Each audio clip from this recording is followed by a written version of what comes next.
Hey everybody, I'm Mama Baird and welcome back to the channel.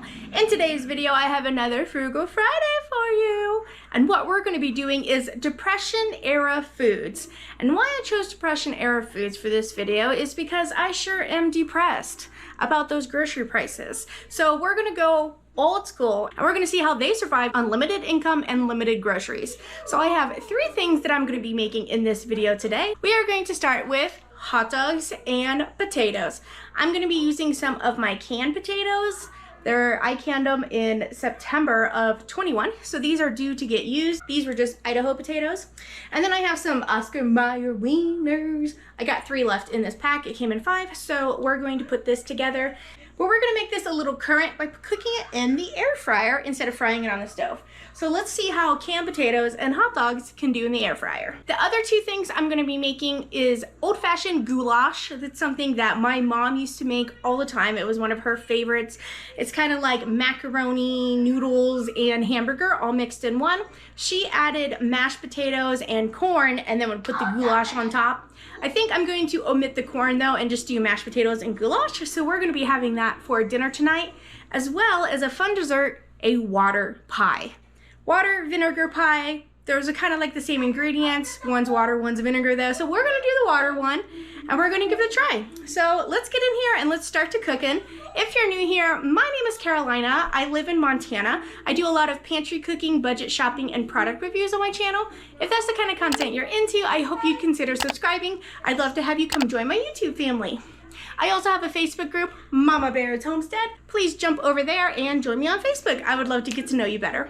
All right guys, so let's get in here and I'm gonna start with some hot dogs and potatoes for breakfast.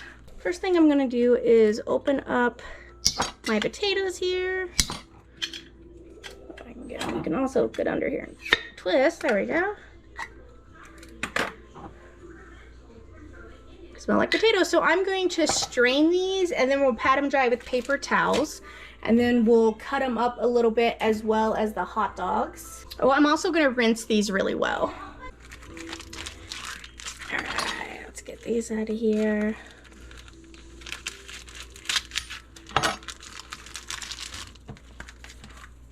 I got 3 kids, so 3 hot dogs will work out perfect.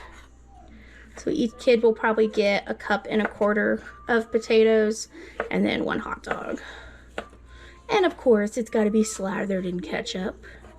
You could also probably cook scrambled eggs with this as well. I'm just going to put it all together. All right, here's our potatoes. I'm going to cut these a little smaller, just like that size. And then we're going to get them on the paper towel here.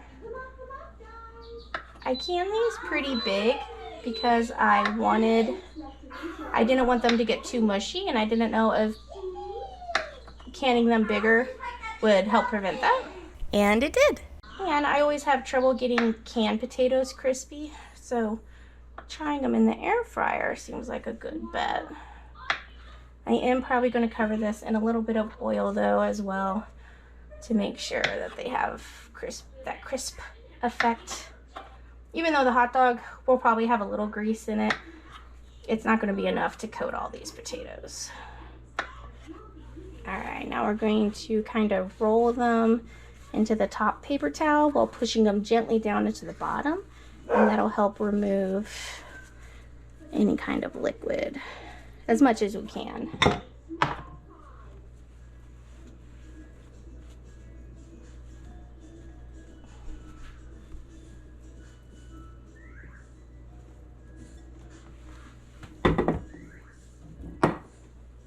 All right, so let's put a little bit of olive oil on here. Just a little bit. I'm gonna add some salt. A little bit of pepper. Some paprika. All right, let's give this a toss. Just kind of make sure that oil's covered, all of that seasoning's distributed. Ooh.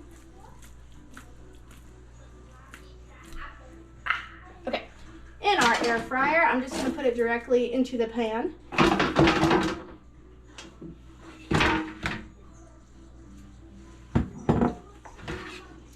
like so. All right, and here, powder. Let's air fry.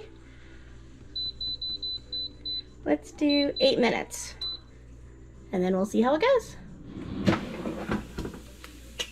Wow, look at that, guys.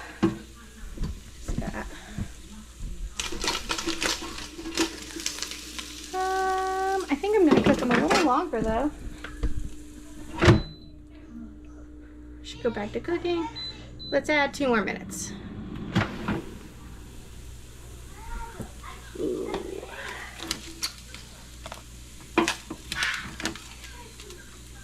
That looks fantastic.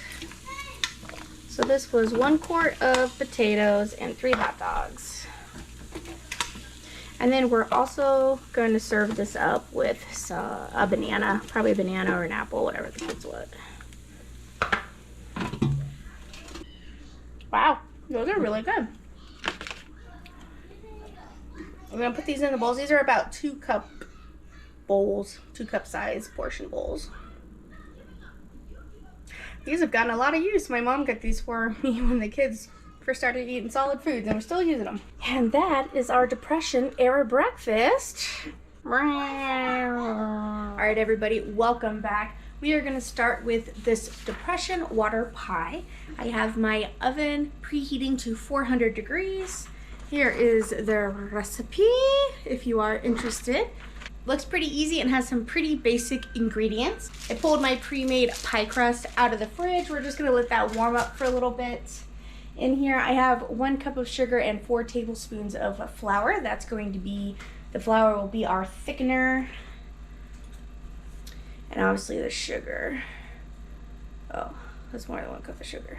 All right, so it says to mix the flour and the sugar is the only mixing you're going to do on here. The rest you're just going to pour on top. But while that is preheating, let's get our pasta started for our goulash. I'm going to be using whole grain elbow macaroni. I happen to have 2 jars of it in my pantry, so this is going to be getting out too. Now they normally would just use regular pasta, but I'm using whole grain. 1, it makes it healthier, and 2, it gets it out of my pantry. So now I'm going to completely submerge this with water. You can also cook your pasta with chicken broth if you want it to be a little more flavorful. All right, so I'm just going to do enough to cover the top of the pasta. Let's add some salt. You always want salt water in your pasta. All right, let's give it a little stir. All right, and I'm just going to pressure cook this for 3 minutes. And we'll let it natural release for 5, and then we'll check it. We do want to undercook it a little bit because it's going to cook more in the goulash sauce. All right, let's get our pie crust open here.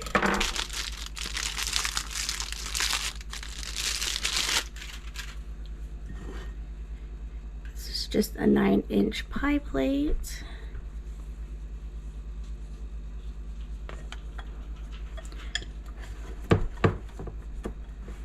I'm not going to do anything fancy. We're just going to put this in here. You could definitely be, I'm sure they made their own pie crust to make this even more budget friendly, depression friendly, but we're just going to do this. All right, there we go. Now, first thing we're going to do, pour 1.5 cups of water directly into the pie shell. Then we sprinkle our 1 cup sugar and 4 tablespoons of flour mixture in here. That's a lot of sugar.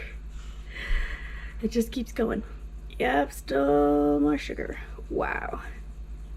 It's definitely a sugar pie. Sugar pie, honey bunch. You know that I'll eat you. I'll eat you. I can't help myself. I wanna eat you and nobody else. Okay, so we got a little bit of vanilla sprinkled in there, about 2 teaspoons. And then you need 5 tablespoons of butter. I just have this butter here that I'm looking to use up, so I'm just gonna do roughly 5 tablespoons that you dot over the top of it. like so. And that's it. And this is gonna go in a 400-degree oven. Make sure for 30 minutes, and then we'll reduce it to 375 and cook it for another 30 minutes. And that should be it. We'll wait for the oven to heat up and then we'll put this in. All right, while we'll wait for everything to come to temperature, I pulled out some peppers and onions from my freezer. I'm gonna strain off all this liquid, and we're gonna cook that with 2 pounds of ground beef. And then we're gonna put 2 cans of diced tomatoes, 1 petite, and then 1 fire roasted diced garlic. I think that sounds good. We're gonna do 2 cans of tomato sauce. And then it asked for a cup of cheese, but I have this ultimate cheddar cheese dip that came with some pretzels that came in my kids' free lunches. And we're probably not going to use this. It was kind of sharp, like a sharp cheddar. So we're just gonna add this to it. I think that'll be good. And then it has some Who's Your Sister sauce, and then just some salt and pepper. So that's all it's going to take. So while we wait for everything to heat up, I'm gonna open my meat, my peppers and onions, and open my cans. All right, our oven is heated to 400. Let's put it in.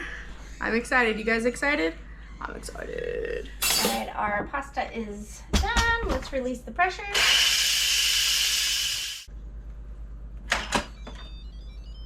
All right. We're gonna go ahead and strain this. Let's keep this off for now. You can see most of the water got absorbed. There's still a little bit back there. Well, down there. And that's the trick of this, is that if you just put it right above where the pasta level is, cooking it in your Instapot, it cooks the pasta beautifully, where you shouldn't even need to strain it.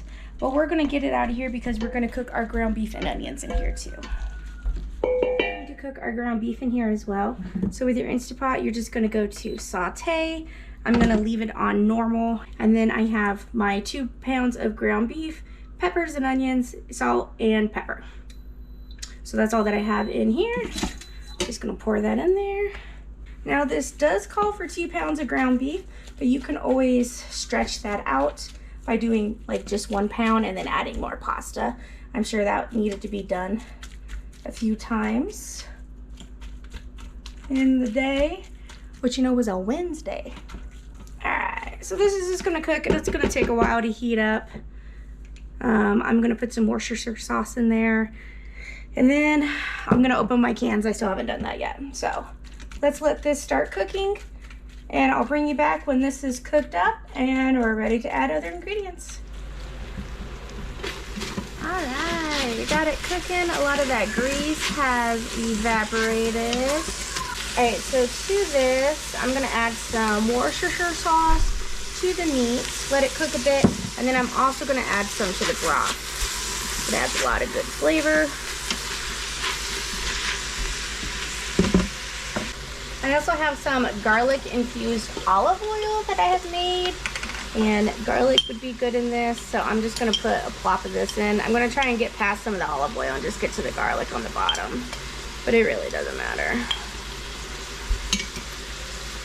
As soon as that garlic starts heating up, it smells delectable.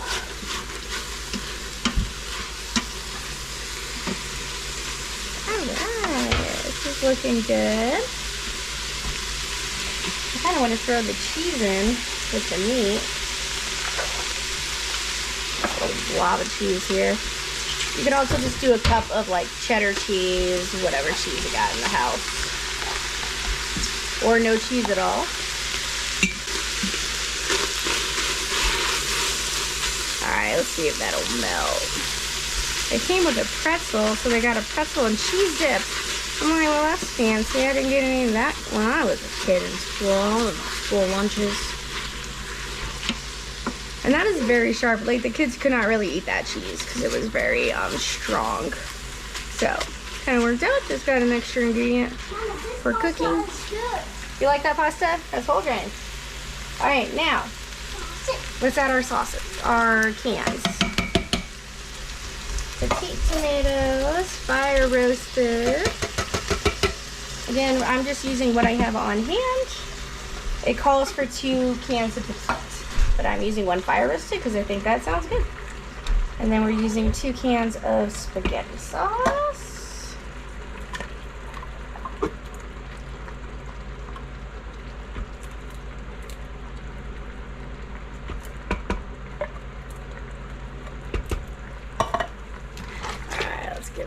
stir.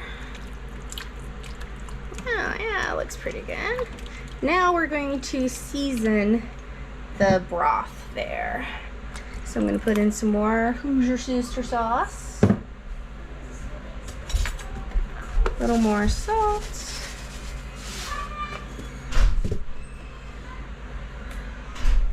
And some Italian seasoning. Come out when you're ready to do this.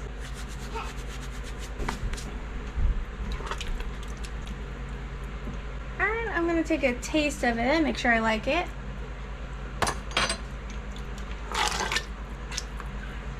Oh yeah, that tastes good. All right. Now we're gonna add our macaroni. It said just to add a pound. I'm not quite sure how much this is, but we're adding it all. If we have leftovers, that'll be great. I can send some to husband's lunch.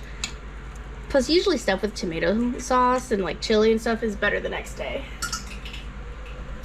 So we'll have leftovers for husband's work, plus the kids would probably eat more. Oh yeah, that's good.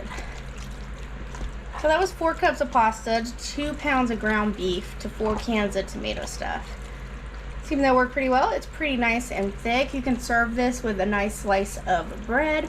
My mom always used to do corn and mashed potatoes as well. You know, I might add a can of corn. All right, I got my can of corn I'm gonna add, but our pie just went off, so let's check it out. All right, so I turned it down to 375, and I'm gonna get some foil to cover the sides like it suggests, because those sides are getting a little dark. I don't want to pull it out to show you though, because it's pretty level, so I don't want to mess it up. So that's all I did, was lower the oven for the water pie, and then I'm going to put some foil around the edges. We're going to do another 30 minutes, and then we're going to pull it out. This goulash is done. I'm turning it off, and then I'm going to add the can of corn. It won't take much to heat that corn up, and then dinner is served.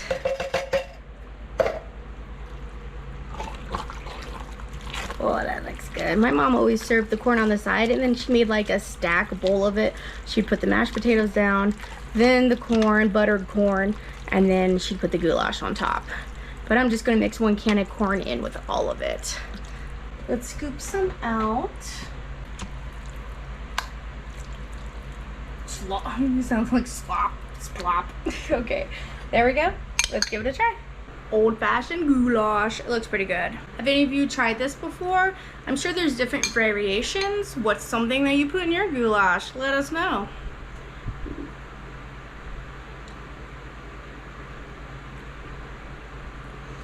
Oh man, this reminds me of childhood. My mom made this the most when we lived in Tucson, Arizona. Middle schoolish age. That's my fondest memories of goulash.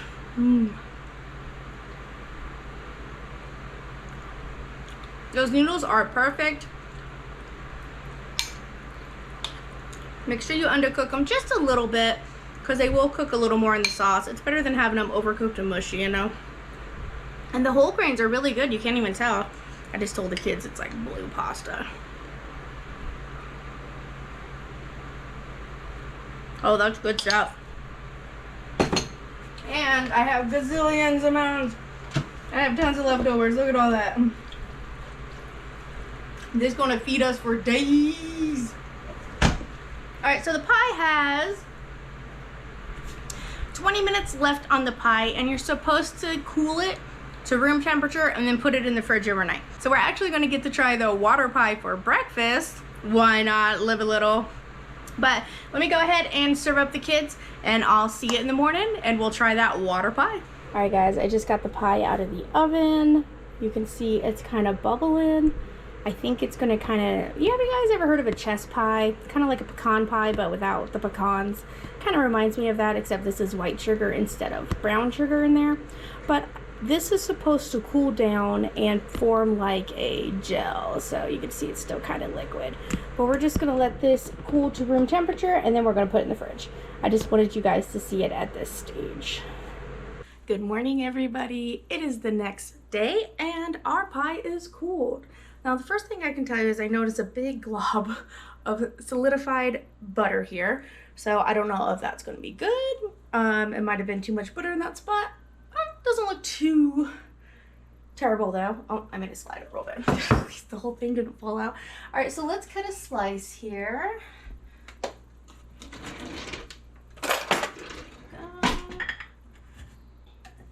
Pie crust, sticking a little bit.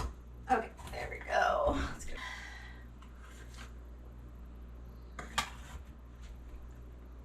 It looks pretty bad. All right, let's give it a try. All right, Depression era water pot.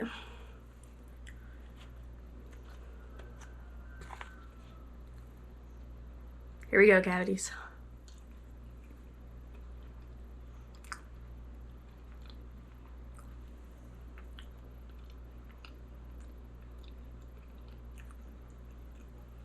It's not bad. It's sweet, but it has other flavors as well. I'm glad that vanilla's in there. The crust adds a lot because it's a crunchy crust. Not bad. I think I did add like maybe a 1/4 cup too much extra sugar, so that could be why it's not too gelled. You know, it could have been a little, it's a little loose, I guess.